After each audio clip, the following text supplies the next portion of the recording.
السلام عليكم، مرحبا بكم في قناتي طبخ وحلويات ليا. ان شاء الله تكونوا كامل بخير. شوفوا البنات الله يبارك، لا فيديو راه يتحدث وصفات روعه ما شاء الله، وصفات ناجحه وبزاف بزاف بنان. شوفوا البنات الشكل يعني ما نحكي لكمش، راكم تشوفوا، والمذاق صدقوني راه على ضمانتي، بزاف ناجحين مع كامل الاسرار تاع النجاح نتاعهم من اول تجربه. فقط تبعوا معايا لي فيديو وكذلك النصائح. اليوم ان شاء الله رايحه نشارك معكم خبز الباي، ومن بعد ان شاء الله رايحه نشارك معكم القطايف وكذلك لي طاقطولات بالفراوله بكريمه. واش نقول لكم بزاف بنينه.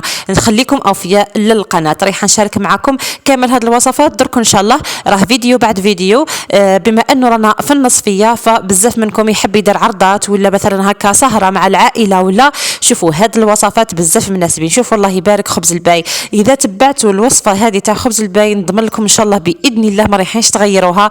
يجي معسل للقلب ويجي خفيف ويجي بنين بمكون ضفته له دوك تشوفوه معايا، هو اللي راح يخليه يكون يجيكم معسل. وهنايا كذلك كما قلت لكم رايحه نشارك معكم القطايف بالمكسرات محشيه جوز ولوز وبيستاش. المهم هنايا بالنسبه للحشو كل واحد ومقدوره.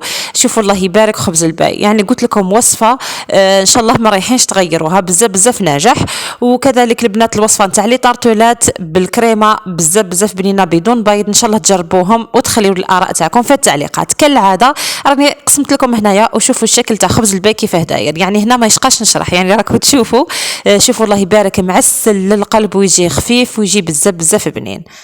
شوفوا ما شاء الله، شوفوا كيفاه يجي خفيف وراه معسل. هنا نبداو بسم الله، نبداو بالشاربات.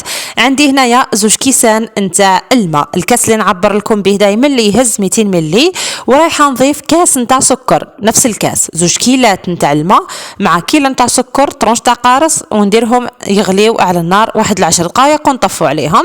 هنا نمروا الخبز الباي. عندي هنايا زوج بيضات، الحجم نتاعهم شفتوهم يعني شويه كبار، زوج حبات نتاع البيض رايحه نطلعهم مع قرصه نتاع الملح، لازم يطلعوا مليح حتى يبيض الخليط. لازم هذه المرحله مهمه البنات، يعني نطلعوهم حتى يبيض الخليط، ونضيفوا نص كاس تاع سكر عادي ونضربوا مليح مليح، ومن بعد نضيفوا نص كاس نتاع الحليب، ورايحين كذلك نخلطوا كامل المكونات مع بعض. هنا البنات ماذا بكم تستعملوا الباطور هكذا باش يساعدكم في الخدمه. هنا لازم الباطور باش يذوب لنا هذاك السكر صاي البنات، ومنها يسهل لكم الخدمه. كما راكم تشوفوا هنايا رايحه نضيف كذلك نص كاس نتاع لا شابلور، ومن بعد نضيف نص كاس تاع مكسرات. هنا اللي عندكم، انا هنا استعملت كاوكاو، تحبوا تستعملوا لوز جوز، المهم اللي كان عندكم متوفر استعملوه. هنا كان عندي الكاوكاو درت الكاوكاو، نص كاس نتاع لا شابلور مع نص كاس نتاع الكاوكاو يكون محمص ومرحيم متوسط. وهنا البنات المكون اللي قلت لكم عليه واللي راح يخلي لنا خبز الباي يجي معسل، اللي هو 4 كاس نتاع سميد متوسط، 4 كاس نتاع سميد متوسط مع نص كاس نتاع الخميره الكيميائيه.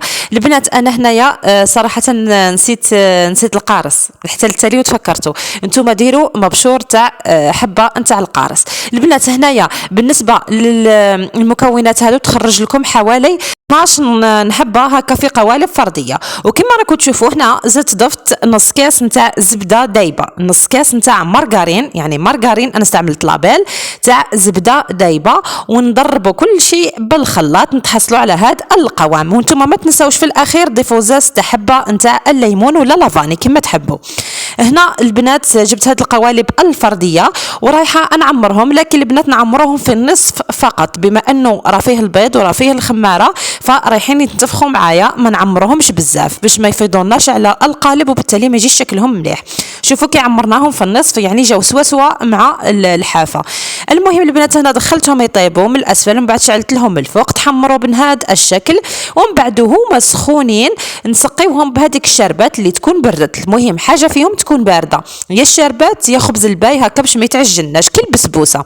المهم البنات هنايا خليتهم باتوا ليله كامله، لكن نتوما ما تخليهمش البنات ليله كامله، يعني تخدموهم في الصباح ولا تستهلكوهم في العشيه، خليهم يشربوا مليح هذاك السيرو.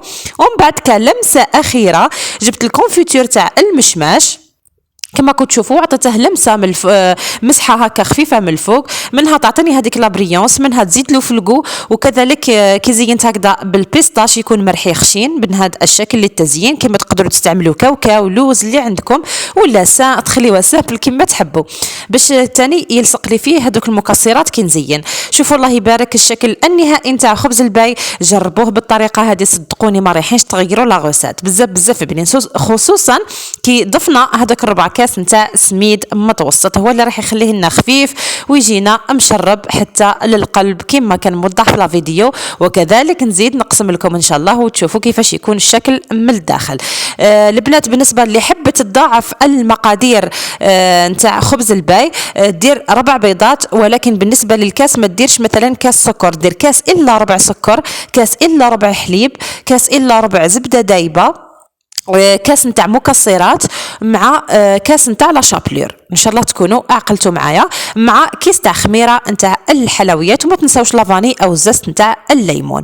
هذه هي البنات. وهنايا كما قلت لكم بعد الفيديو هذا راح نشارك معكم كامل هذه الوصفات. وكذلك البنات شوفوا هنا راني قسمت لكم، شوفوا الله يبارك كيف يجي، شوفوا يجي مشرب للقلب ويجي خفيف. شوفوا ما شاء الله، يعني قد ما تاكلوا ما يجيكمش يقهم، ما يجيكمش حلو، ويجيكم خفيف. هذا هو البنات. ان شاء الله تجربوا الوصفه، راهي وصفه ناجحه 100%، وماذا بكم نوضوا جربوها بما انه اليوم النصفيه نتاع رمضان. اكيد ان شاء الله باذن الله تلتم العائله ورايحين تحتاجوه في السهره، راها وصفه ناجحه، وراني نستنى ان شاء الله الاراء تاعكم في التعليقات. الى اللقاء، صحه فطوركم في الفيديو القادم ان شاء الله.